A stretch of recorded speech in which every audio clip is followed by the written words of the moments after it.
একসময় অযোধ্যায় গিয়েছিলেন কর সেবায়, ছিলেন রাম মন্দির আন্দোলনের সঙ্গে যুক্ত হয়ে। আর সেজন্য রাম মন্দির উদ্বোধনের দিন সেখানে থাকার জন্য আমন্ত্রণ পত্র এসেছিল তার কাছে। তবু বহু প্রতীক্ষিত সেই দিনে অযোধ্যায় সশরীরে উপস্থিত থাকতে পারলেন না রায়দিঘির কর সেবক তপন নস্কর। এর প্রধান কারণ হিসেবে তিনি জানিয়েছেন, মূলত বাড়িতেই রয়েছে 30 বছরের পুরনো এক রাম মন্দির। আমি 6 ডিসেম্বর 1992 সালে অযোধ্যা করসেবা গিয়েছিলাম।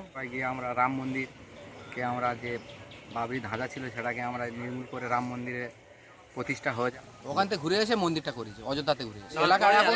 এলাকায় অনেকগুলো মন্দির হচ্ছে, আরও হয়তো কুলতলিতে হয়েছে, বিভিন্ন যা করছে মানুষ। রামের প্রতি মানুষের একটা শ্রদ্ধা জেগেছে। আজ সারাদিন ওই কাজেই ব্যস্ত থাকবেন। অযোধ্যা যাবো আমরা ফেব্রুয়ারিতে, আমরা এই এলাকার লোক নিয়ে সব অযোধ্যাতে একসাথে সব যাওয়া হবে রাম মন্দির দর্শন করে। তপন নস্কর জানিয়েছেন, বিবাদিত ধাঁচা সরিয়ে রামলালার প্রতিষ্ঠার পর তিনি বাড়িতে এসেছিলেন। এরপর বাড়িতেই তৈরি করেন রাম মন্দির। এই মন্দির এখন এলাকার পুরনো রাম মন্দির হিসেবে পরিচিত হয়েছে। সে সময়ে একাই নেমেছিলেন যুদ্ধে, তারপর কেটেছে অনেকটাই সময়। প্রায় 30 বছর পর ভগবান শ্রীরামকে নিয়ে এখন মানুষের মধ্যে একটা উন্মাদনা কাজ করছে বলে জানিয়েছেন তিনি। এলাকায় এখন অনেক নতুন রাম মন্দির তৈরি হয়েছে, সেগুলিও দেখভাল করতে হচ্ছে তাঁর। আমাদের যাত্রারে আমন্ত্রণপত্র এসেছিলো আমার এই 22শে জানুয়ারি অযোধ্যাতে। আমরা যাইনি কেন, আমাদের সারা পশ্চিমবঙ্গ জুড়ে, সারা ভারতবর্ষ জুড়ে রাম মন্দিরে রাম পূজা হবে বিভিন্ন জায়গায়। আমার বাড়ি মন্দির প্রতিষ্ঠা করেছি অনেকদিন, সেই বিষয়ে মোটামুটি আমাদের বাড়িতে মন্দির হয়েছে। সেই কারণে এখানে আছি, এই আমাদের সব হিন্দু মানুষ সব একত্রিত হয়ে তারপরে একসাথে অযোধ্যাতে যাব।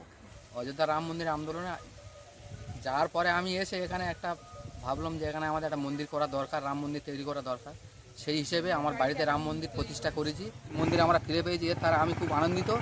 নতুন করে এলাকায় অনেক রাম মন্দির তৈরি হচ্ছে, সেগুলিও দেখভাল করতে হচ্ছে তার, বাড়ির পুজোও করতে হচ্ছে। সেজন্য এবার তিনি অযোধ্যায় যেতে পারেননি।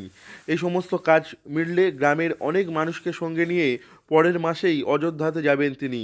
একসময় পাশে ছিল না অনেকেই, তবে এখন তার সঙ্গে রয়েছে অনেক গ্রামবাসী, সেটাই এখন তার কাছে খুব আনন্দের। ভগবান শ্রীরামের জন্য করা করসেবা আজ পূর্ণতা পেয়েছে বলে জানিয়েছেন তিনি। এই খবরে তিনি গর্বিত বলে তিনি জানিয়েছেন। পরের মাসেই গ্রামবাসীদের সঙ্গে নিয়ে তিনি অযোধ্যাতে যাবেন। রায়দিঘি থেকে নবাব মল্লিকের রিপোর্ট, লোকাল 18 বাংলা।